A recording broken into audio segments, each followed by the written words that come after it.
This is a USIBC webinar, and I'm actually really excited to be talking to you all today about digital public infrastructure with the Koan advisory group. You don't really have to go far into the discourse or into the news these days to hear what's going on with digital public infrastructure, or digital public goods, as it's sometimes called. The government of India is really driving forward on this new governance model.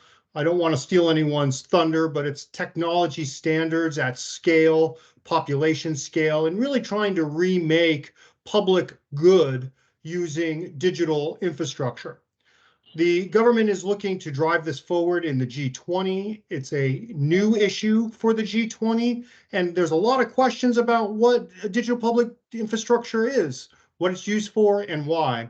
And that's why we have you here today. This webinar is being recorded. As we begin, I'm going to ask everybody who's comfortable to come on video. We like to get a group shot. Here at USIBC, we're constantly trying to develop a community of interest. And so those of you that are comfortable, come on video, say hello, and then we'll get going. So I'm going to hand it over to the Koan Advisory Group. Verinda, if you wouldn't mind introducing your team and the speakers. I also understand that you have some slides that you'll roll through. Then we will give our speakers an opportunity to talk. And most importantly, we do want questions from our audience here. If you have a specific question, raise your hand, come on screen and ask it. If you feel more comfortable typing it in the chat, we'll capture it a little bit later. And with that, Verinda, over to you. Thanks, Jacob. And hi, everyone. Thanks for joining in for this session, which is, I guess, either at the very start or at the very end of your working day. So yeah, we're very happy to be doing this series on digital public goods. I'm a consultant who works with Koan Advisory Group. Van, the partner, will be joining as well, and he will be moderating a session. So since this might be a slightly newer topic to some members of the audience, I'm going to spend about 10 minutes introducing the concept. I'll take you through some basic slides, and then we'll try and have a discussion on the intersection between private sector stakeholders and digital public infrastructure, which is basically the question of why should we care about this topic enough to have this chat. We'll then hear from our panelists who have like a lot of very rich experience in both the ideation as well as the implementation of DPIs, so that they bring a lot of very interesting perspectives to the table, and we can then open the floor. Could I just request that questions be reserved for the end of the presentation, as that will make the flow a little bit easier. If you will just give me a second, I would like to share my screen. And are you able to see the presentation? Yes, we are. Yeah, okay. Cool. So to just set off the, sorry, just to check, it has moved on to slide 2, right? Correct. Yes. Yeah, because I once had a very awful presentation where, after 1 hour, somebody said, hey, but the slide hasn't moved. So, okay. So we know that digitalization has been a force multiplier for accelerating basic service delivery and really foster economic growth. And we really saw this in the COVID-19 pandemic, where digital technology and its critical role in how we work, learn, live, all aspects was really exemplified. And so DPIs, which are digital public infrastructure, they really offer new opportunities for companies, for governments, and also for citizens to work together to distribute resources and engage in economic activity, share information, generate knowledge, enhance economic efficiencies, a whole bunch of things.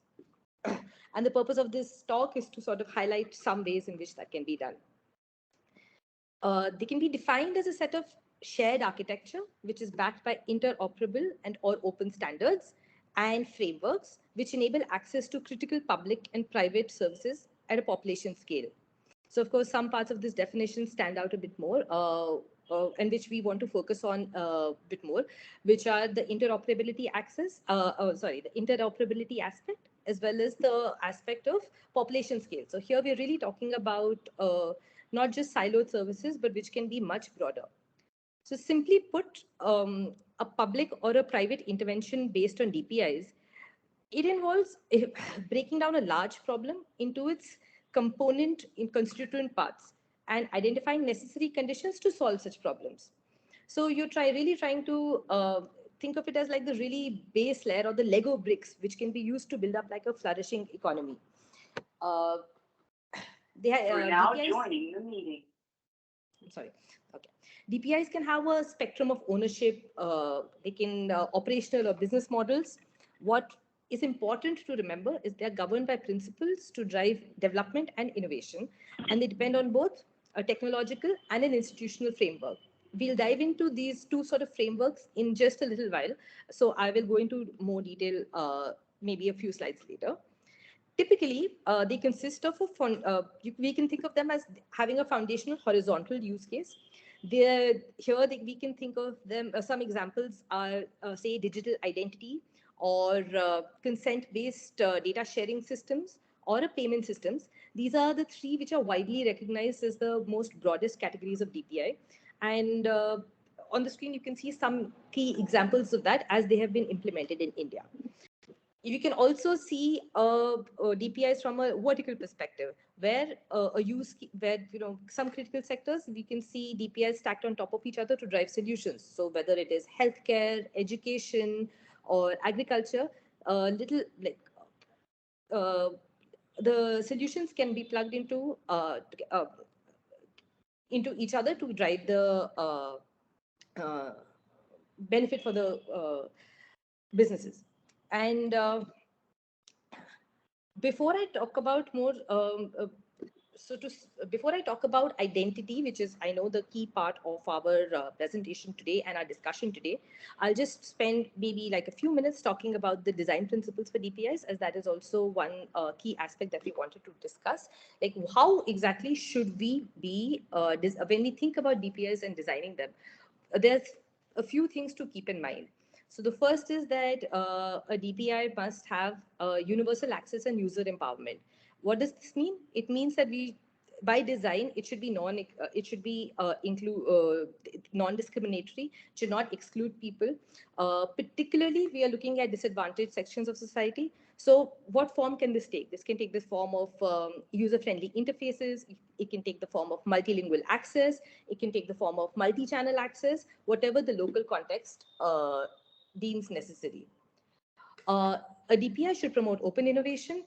So we should ideally be looking at open protocols, standards, and applications which can work with each other and which will help lead to a multiplier effect, because multiple applications can use multiple DPIs. It's of course very critical to have trust, privacy, and security. And especially given the wide scope, it's very important to have built-in safeguards, whether they're technical or technological, or it is legal or procedural, to make sure there's user privacy and user security. There should be scalability and sustainability. And so think of them in terms of like modular solutions which can be built on top of each other. And at the same time, there should be financial as well as operational sustainability. The focus should be on minimal interoperable building blocks. And what we shouldn't try to see it is that a DPI can't solve all your problems. A DPI should do one thing and it should do really well. And it's important that we can use that one solution in multiple contexts. And lastly, we should be driving a whole of society approach. What this means is that we should be looking at multi-stakeholderism. We should be including a wide participation of both private sector actors, civil society, and other players in like every step of the way. We'll talk a little bit more about now what exactly ID is, how we understand digital ID, and how it plays out as a DPI, especially in the Indian context, before looking at specific examples. So digital identity is a foundational DPI. It's also recognized as a key focus area. It's a sustainable development goal under the UN and things like that. So what does digital identity do? It assigns a unique identifier to each individual. And so it's an efficient and cost-effective way to give services and to enable trust, whether it's paperless or presence-less authentication. And so it's important when we think of this to have like a ring-fenced digital identity system, which is protected by a strong governance and a strong legal framework. The way DPIs think of universal ID, unique digital ID is a biometric verified identity, where we look at some demographic attributes, but as we try to protect the privacy of the individual as much as possible, they are stored in a central repository, and it can be accessed by multiple stakeholders through trusted channels, through trusted intermediaries. Once the identity is securely verified, there are multiple use cases that digital IDs can be used for. So these could range from the direct transfer of subsidies, direct transfer of services, things like that. Businesses can use it for customer verification. We can have platforms such as virtual IDs for enhanced security or e-sign protocols, all of which can really help in the ease of doing business and making the whole process a lot more frictionless. In India, we've taken one of the bedrock of our India stack of DPIs is the Aadhaar-centered digital ID solution. And it's seen a very wide acceptance where almost 95% of the population at least has an Aadhaar card, which can be, serves as the basis of the ID. This can be used to enable a whole bunch of services. For example, whether it's a remote authentication through biometric or two-factor authentication. So what does this mean? Let's say you want to sign up for a new service, let's say a new SIM card or a new bank account. Now, because your identity has been established through the Aadhaar when you signed up for it, it's much easier for your service provider to just do that instead of having to go through a complicated verification procedure where somebody has to come and ensure that you are who you say you are. There are also use cases such as coming up with a government-backed digital signature service, which is the Aadhaar e-sign, which think of it like a DocuSign, but which has the stamp of government authenticity. And it's immediately obvious how that can be of huge help to businesses and how they can really see scale in their business applications through that. I mentioned that there needs to be both an institutional layer as well as a technology layer. This means that all these things, like it's not just important to have a solid, safe, secure protocol and software code in place. It's also equally important for us to have both a governance system. So, whether it's the laws which are in place to protect how the DPI is rolling out, or it's the community. So we are the ecosystem which is actually enforcing the ID on the ground, the civil society stakeholders who are engaging with the ID to make sure that discussions and debates happen. Everyone needs to work together to make sure that it is a effective system. So far, we've done a brief sort of intro into what DPIs are and how they should be designed. But the why is an equally important aspect. The reason we want to highlight this more is because it can be greatly beneficial for private sector players to participate in DPIs because the shared technology infrastructure can really lead to multiplier effects. So few examples that we have seen are, for example, earlier small and medium enterprises in India would struggle to go beyond tier 1 cities because the infrastructure on ground in the smaller tier 2 and tier 3 cities was not there. And so the cost of doing something like authentication of clients was so expensive that it would just not be worth the while to expand the customer base that much. And that has now significantly changed with the introduction of the eKYC protocol. And efficiency gains have been seen in multiple sectors. So there was a very interesting study which was done in the banking sector where the McKinsey report saw that there was a reduction in customer acquisition costs, and it also and the numbers are quite substantial because before Aadhaar authentication comes into play, the authentication cost for a bank, the customer acquisition cost for a bank are around $5, and it reduces to 70 cents after they go paperless and rely on central authentication and paperless processes. We've also seen in the insuring and banking sectors a great reduction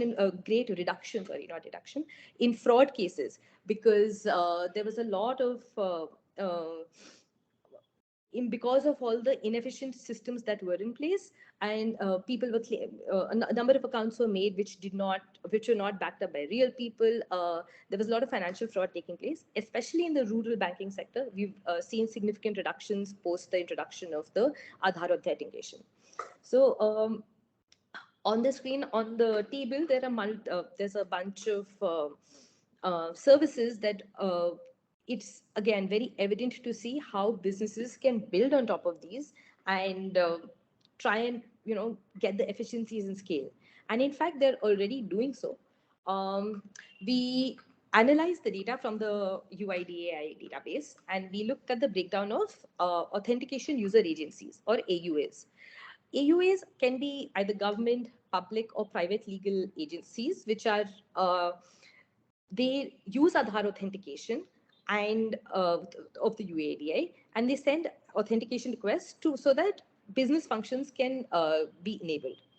And we found that a solid 17% of Aadhaar authentications have been done by private players so far. It's and if you see the split by industry, it's very clear that there are some sectors such as banking and government services which have been able to perhaps maximize this benefit the most, and it would be interesting to consider why that is. Perhaps it's the sort of and which goes back to our question which we've raised in the flyer as well, that are there some industries which are perhaps better suited to the deployment of DPIs. The scope is quite enormous. In another data point, in just the October to December period in 2022, there were 848 million eKYC transactions, which is where there's an authentication being done through the Aadhaar-based identity system. And given that the number of Aadhaar holders in India itself is around 1.3 billion, it's a pretty impressive number. And there are a number of easy ways that companies can integrate things, whether it's e-sign or DigiLocker for accessing the records of their employees in a very safe way, e-sign to ensure that minimal time is being spent in the paperwork part of a process, or UPI, which is where you can integrate a simple payment gateway and you can sort of ensure that your business goes off the ground much faster. They are all being leveraged, and the faster that happens, the better the whole ecosystem will be driven. And so with that, I will not take up too much of time, because after having gone through like the basic introduction, it's interesting to open the floor up to debate, because it's a fairly evolving concept, as Jacob mentioned. It's coming up in the G20 as a priority, but it is being developed more and more, and it's becoming more nuanced. There are lots of open questions to which we don't always have clear answers. And I'm hoping that the discussion today is going to help get us there. And with that, I'm going to ask Van if he's joined the call on the. I have. Okay. One second. If I can just stop my screen share. Thanks.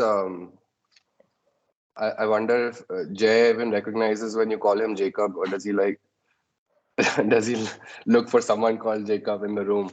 But that's only the government. That guy's dead. Thank you, Vrinda. Instead of Jay. Yeah. So thank you, Vrinda. We also have among us one of the foundational building blocks, no pun intended, of the DPI discourse and architectures in India, Sharad Sharma, who's the co-founder of iSpert. And I want to take this opportunity of having him here, and hopefully he is here. Yes, he is.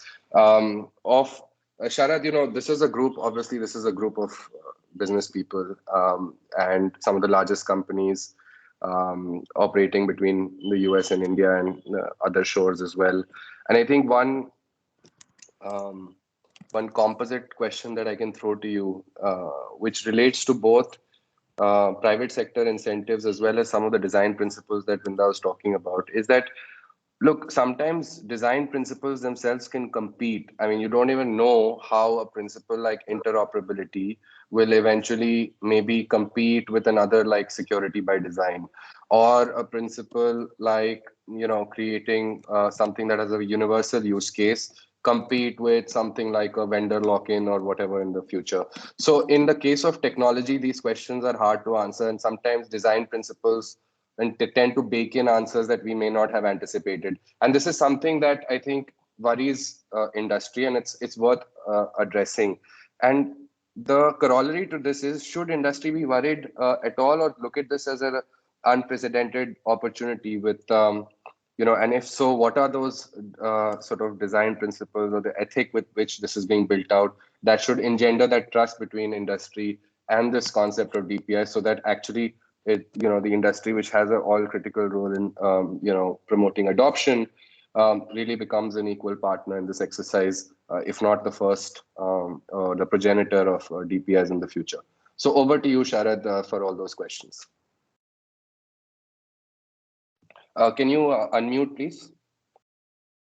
Good set of questions. And I'm going to go off video because, as you can see, I'm in a public space and you'll probably hear me better with that.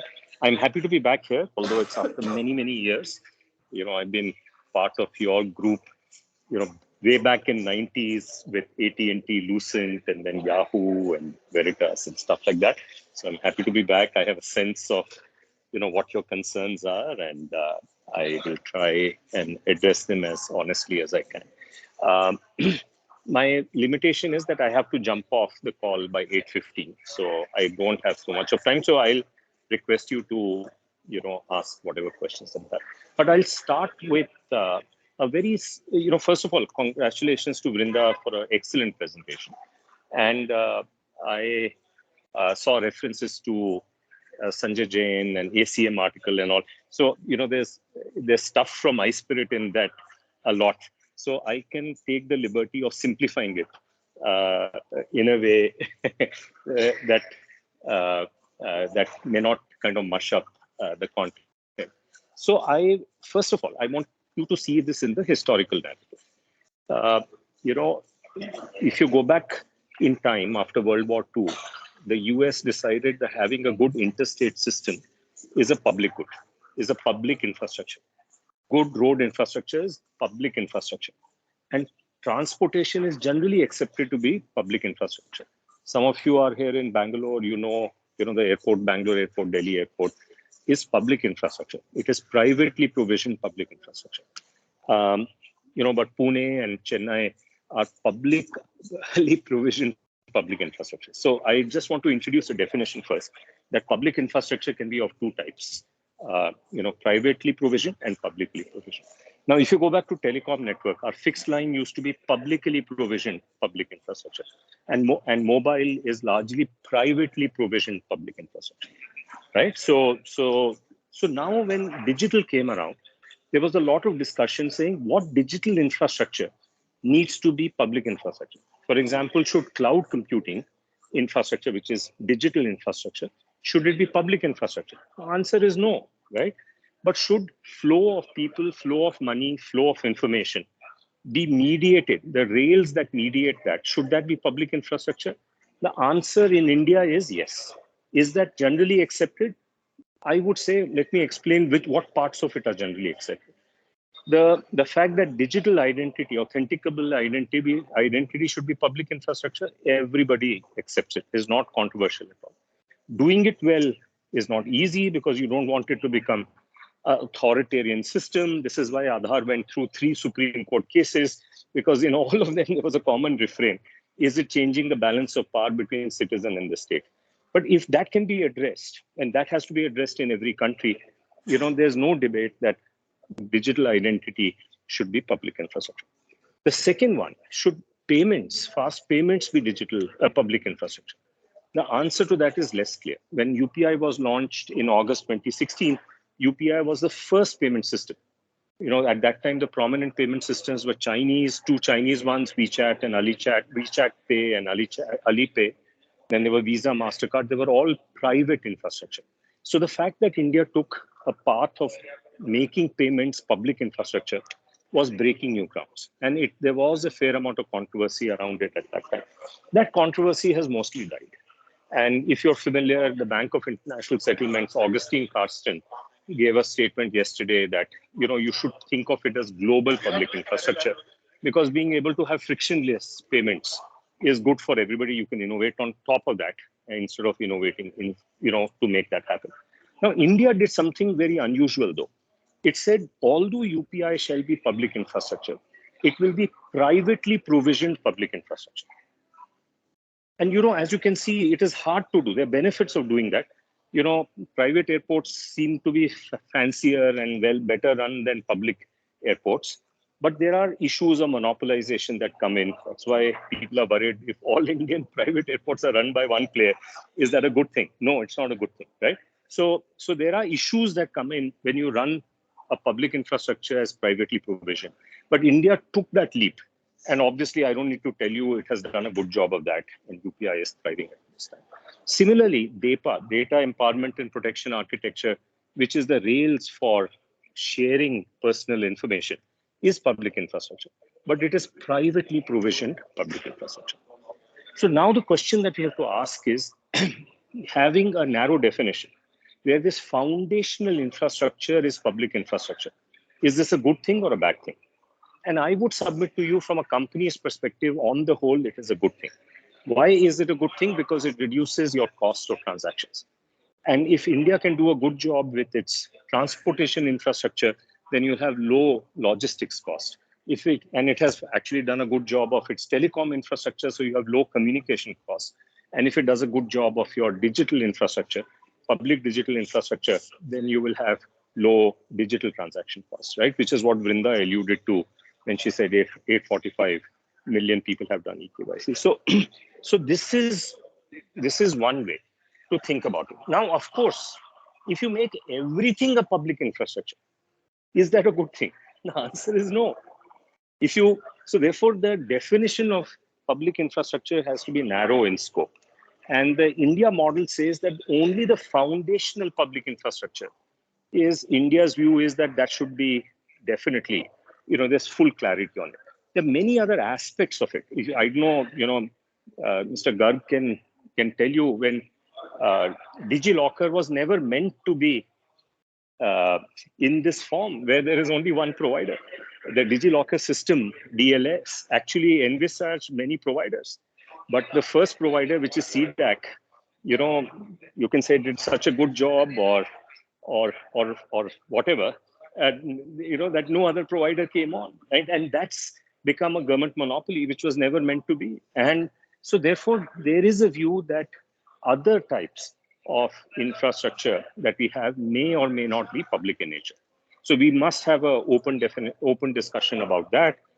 Foundational is one bit, the non-foundational is another bit. The last part that I'll mention, which you guys will be worrying about a lot, is this thing called open networks. So open networks, I need to explain. Many of you may have heard of ONDC, and you're wondering, is that a good thing or a bad thing? You will have heard of OCEN, Open Credit Enablement Network, Open Health Services Network, also called UHI. So the question is that these three open network efforts in India, open network for credit, for health, for commerce, are they good for business or they are not good for business, right? And this is a controversial issue. Why is it a controversial issue?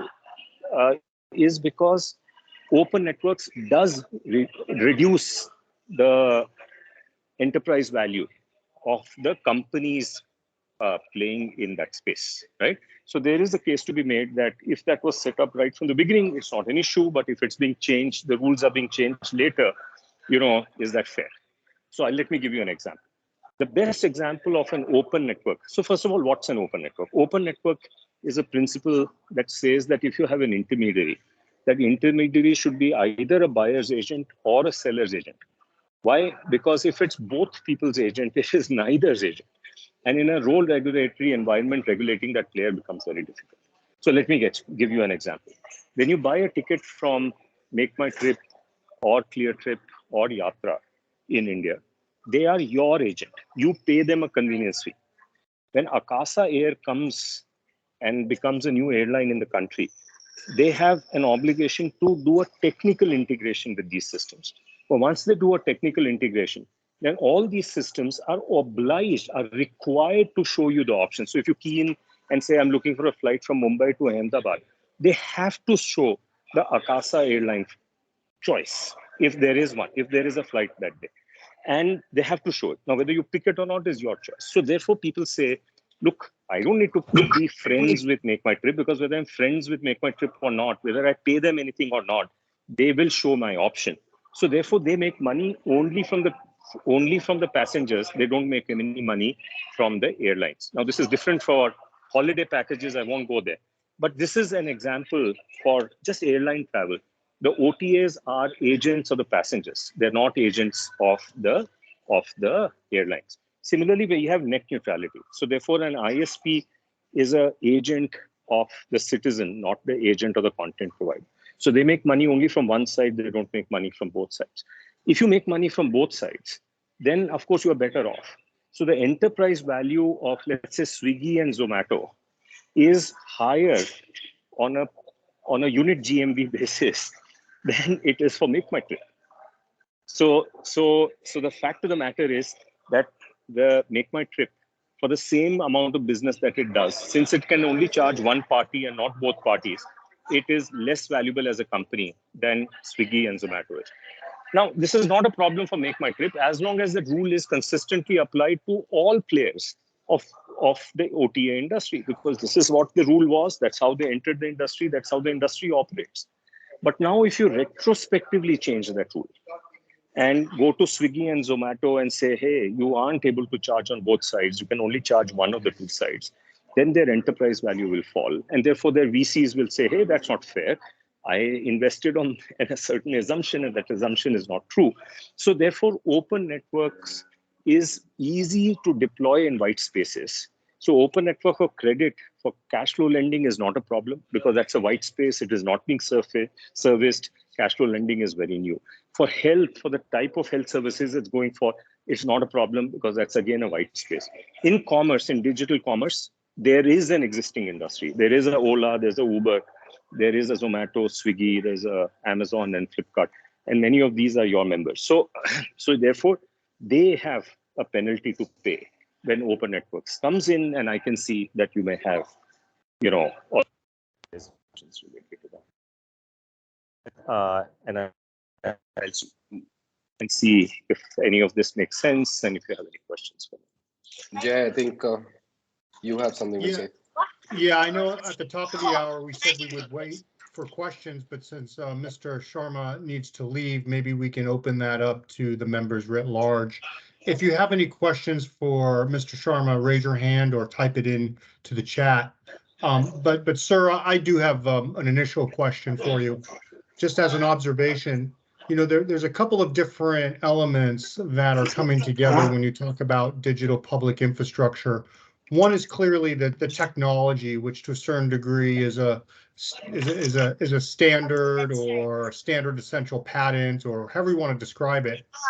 But then there's another layer where some countries wrap mandates around that standard, and so it's no longer an optional. It's a mandatory use that might crowd out some private sector participants.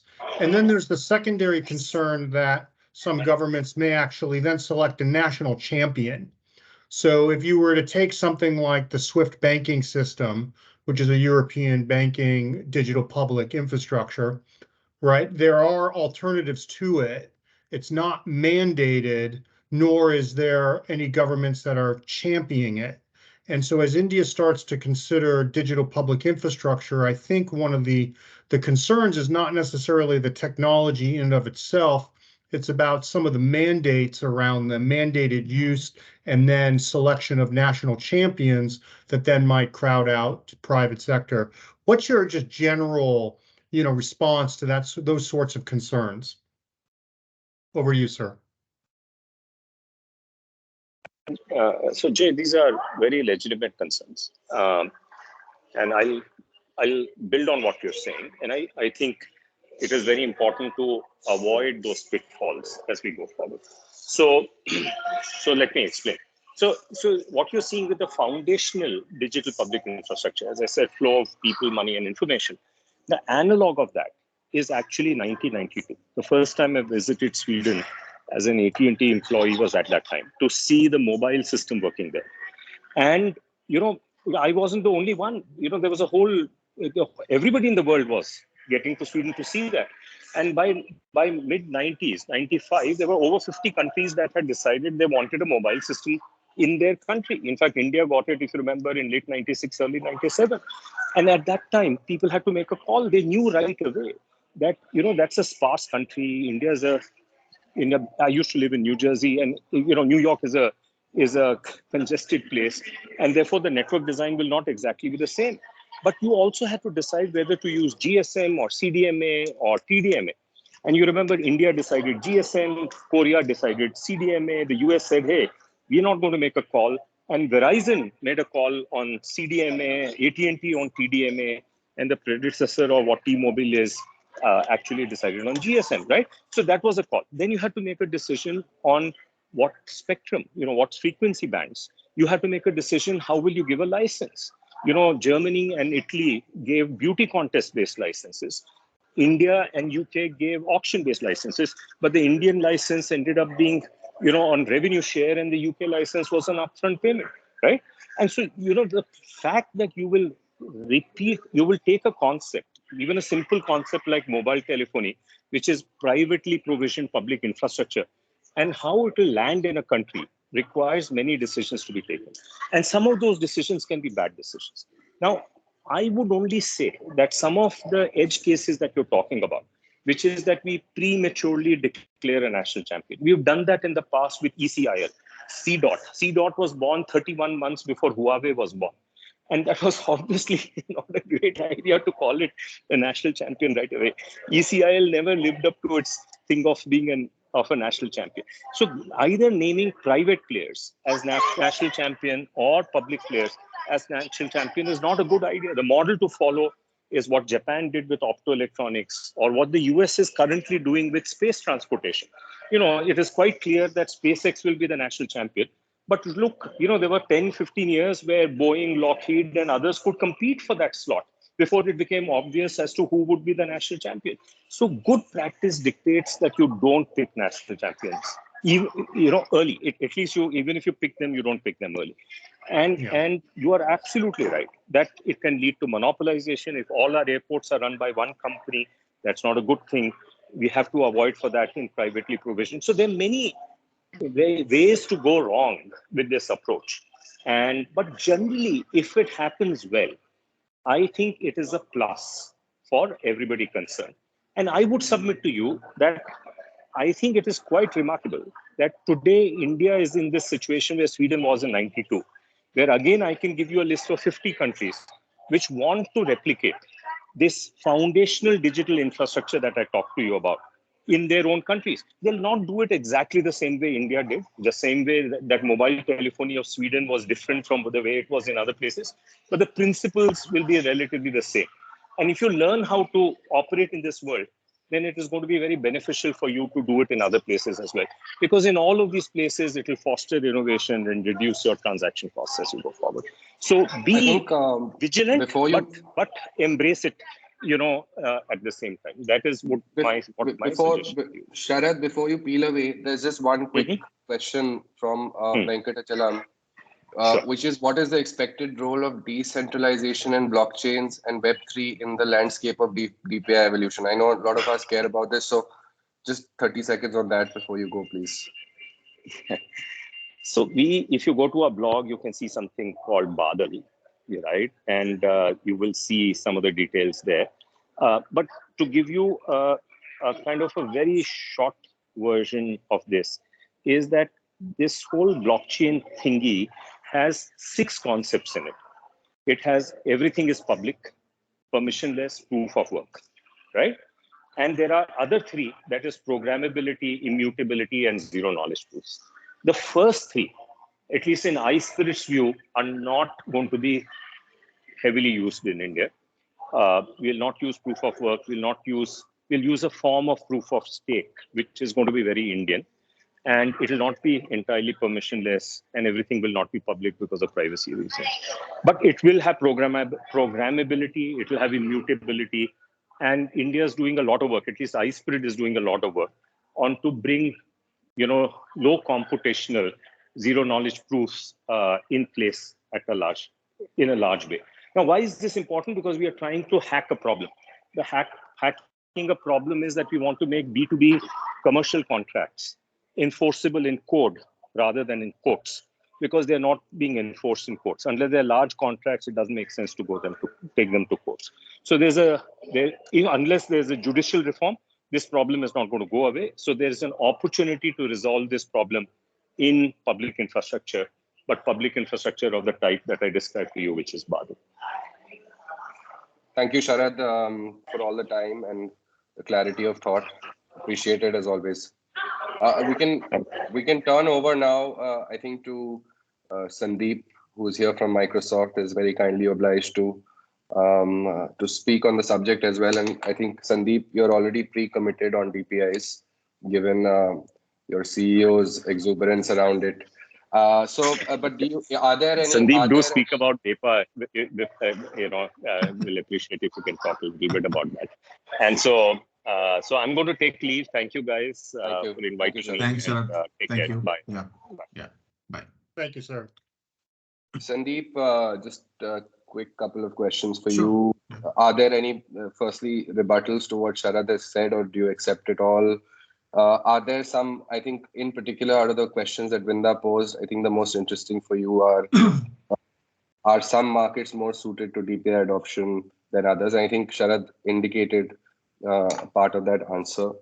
And how do we avoid, Sandeep, some sort of like a standards lock-in in certain markets where, I mean, you're trying to reconcile the fact that you are pushing for quick scale, and therefore, and at the same time, you're trying to preserve innovation, and obviously the principles around security and privacy and so on. So how do you do that while not locking yourself and becoming path dependent? And any experiences from Microsoft that we can look at in that context? Sure. Thanks, Vivan, and thanks, Vrinda, for that brilliant presentation. I think let me just set a little bit of context, right, Vivan. First is, I think, the progress India has done, the way India has leapfrogged in building the digital public infrastructure is obviously, tremendous. No other country even comes close to this. So obviously, way ahead. And I think India is showing the way to the world in terms of how to build these things. And, obviously, we are supportive in terms of how do we help take it global, build scale into it, right? But obviously, I think there are like certain, as we talk about building scale and taking it to other markets, and it'll answer the point about is it suited for some markets more than the others, is, there are various levels of concerns in different markets, depending on the maturity of the market and depending on the rules and regulations in each market. And I think one base layer, which we are also sensing now, we are seeing in India is, it'll have more ramifications in other markets also, is that as the digitization broadens, as we take it to more markets, the concerns around security will get raised. And I think in that sense, it becomes incumbent on all of us that how do we build trust in technology? Many people, we are now hearing, cases about financial fraud happening and, online transactions, and scammers are all over the place. It also pulls down, people's propensity to use it. So how do we build that, trust in technology? And then when we look at trust, I think from each market standpoint, we have to build guardrails, security standards around the base layer, and that will lead to global scale. And I think the adoption in each market might be different. In some markets might be 10%, some market might be 90%, but I think these things will need to get done. And then as we think about these things, security and scale both, how do we use new technologies to enable that? For example, what role can cloud play in taking these things to scale very, very securely, right? And I'm obviously not talking about, our cloud, it could be any cloud. The idea is that there's a technology available which enables it to scale faster, in a more secure way. Are we thinking about it, building it in the, base layer process or not? And I think if we don't think about secure scale, the adoption will not happen, right? And then I think also the last one is that, if we look at digital identity, I think one of the key things each market, at least India says, we fundamentally believe that MSMEs are the backbone of our economy. The way we have built a digital identity infrastructure for people, how do we take that digital identity to beyond people to businesses, MSMEs? And then how do we think of making them interoperable? That MSME in India is recognized by ID in Japan, in Korea, in USA, and there is confidence around that we can do business with each other, right? So I think that's one more layer to look at. And obviously, I think one of the key things here is that, as Sharad mentioned, right, that and your question about locking down, certain things, eventually, private-public partnership is what will take it forward. And as we look at G20, as we look at the G20 opportunity, and as we as India are using G20 to take it global, how do we involve more private players to send the message out, build confidence, and have their involvement in the standardization of everything, right? So that there is the risk of locking down one particular thing with one player goes away. How do we involve more and more people, right? So I think that consultation will be needed to make sure that it remains open and accessible. Thank you, Sandeep. Dr. Garg, there's a role of the state in obviously establishing trust between technology and citizens and industry. But how foundational is that in this whole DPI discourse? What precisely do we need the state for? And at what stages of sort of DPI ecosystem creation, propagation, generation, does this whole public element really kick in and become critical? Thank you, Ivan, and thank you, USIBC, for actually organizing such a relevant session at this moment of time. So, Ivan, let us understand how has the global economy or the global geopolitics unfolded in the last 4 years. Three very important factors. There are a lot of fragmentation that has happened in the geopolitical equation, leading to a concept of trusted partners. There was a lot of controversy around the 5G space, and the trusted partner concept became more important because of that. The second, the pandemic showed that digitalization has to be at a pace unprecedented in the past, and it should be inclusive in a sense that if in the earlier times digitalization only benefited the first 1.5 to 2 billion global population, now needs to pan out to the whole 7.5 billion population. So it creates an opportunity and it creates a challenge, both which are very, very important to consider at this moment of time. And I feel DPI is the base layer solution or a base layer answer to the whole challenges that the world is facing at this point, or the global economy is facing at this moment of time. Because what it creates a rule-based trust in the systems. It creates a speed and scale of digitalization unprecedented in the history of the whole digital economy. Take, for example, India. From a $200 million industry to a $200 billion industry in 30 years.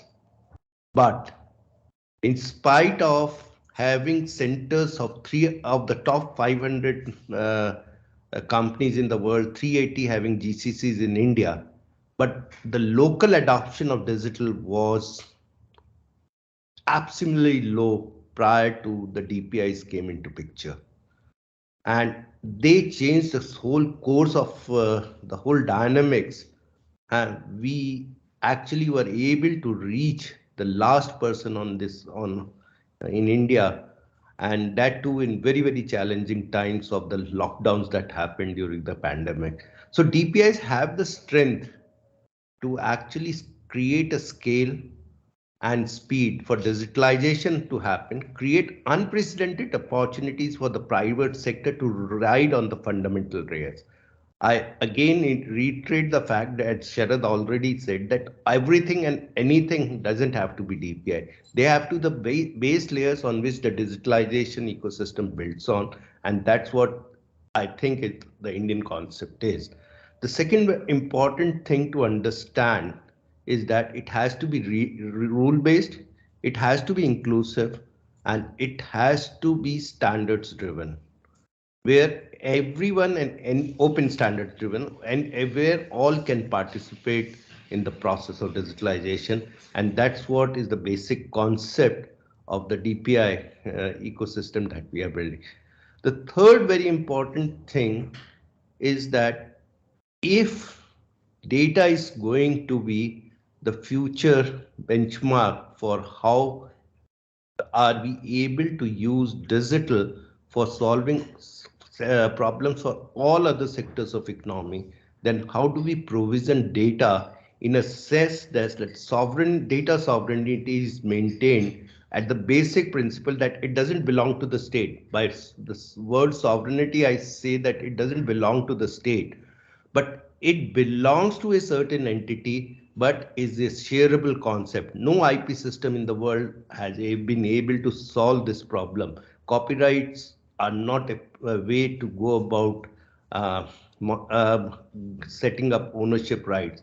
The GDPRs or the PDP bills or the various privacy bills will not solve this. It has to be some sort of a data sharing mechanisms built around these public infrastructures, uh, which are rule based, which will solve it. And that's the strength of DPIs. So in my point of view, DPIs are not something which excludes a sector of economy, which creates a public-private divide, but it creates a public-private partnership in true sense, and that's what DPI is, and Right. that's what I believe, looking from both the sides, Right. of the system.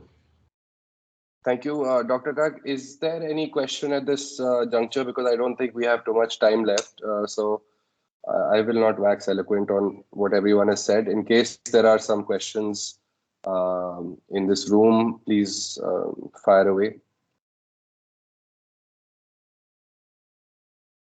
I always have a question. I'm inquisitive, I suppose. So, Dr. Garg, the G20 and the B20, the digital public infrastructure is coming up in multiple elements in the multilateral framework. Can you share a little bit about how maybe India collectively is thinking about leveraging DPIs in the G20 as different than the B20, as different than perhaps the Startup 20 or other engagement groups? And can I be frank when now I am no more part of the government? So let me say that if the world is understanding the concept of DPI, many of the Indian folks are also understanding it themselves. So there can be differences in opinion in various elements, and it's like an elephant in a room with different people interpreting the various elements of the elephant differently. So that's not the case, but everyone will look at a huge opportunity space in the DPI discourse from their own perspective. That's one thing. So DPIs cannot be a silos of a G20, B20 or a startup 20. Everyone has got it. The second important thing is that what we talked about, that G20 is the first time being discussed in the as part of the G20, which is not true. It was part of the agreement that was supposed to be signed in Indonesia, It was there in the Argentinian presidency. It was there in the Spanish presidency. The G7, I remember in France also recognized that concept.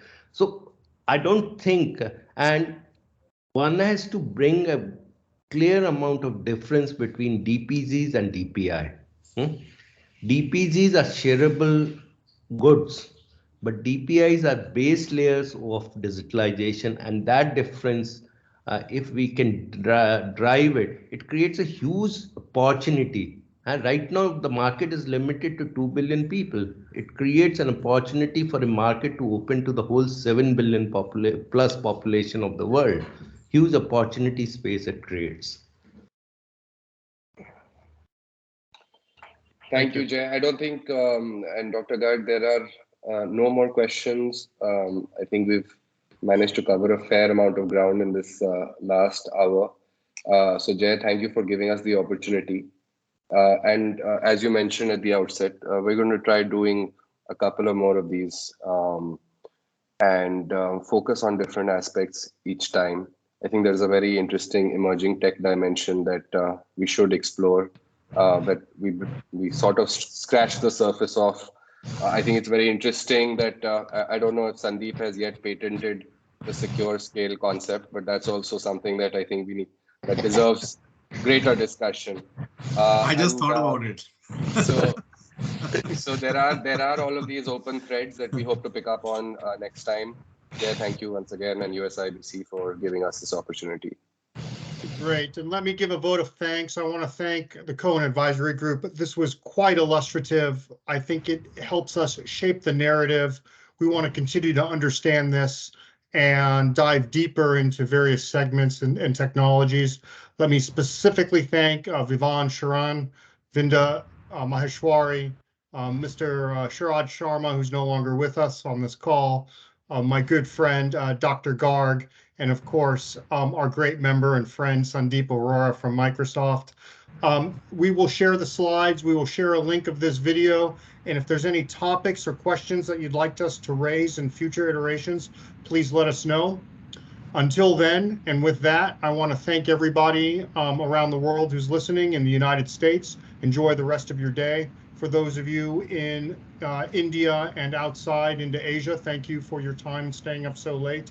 Let me wish you all well, and well, we'll talk more about this. So until then, au revoir, and have a good day, evening, and night. Bye now. Great session. Thank you. Thank you. Thank you, everyone. Bye-bye. Thanks, Vivan. Thanks, Jay. Thanks, Vinda. Bye, guys. Thanks, Dr. Garg. Bye, everyone. See you soon.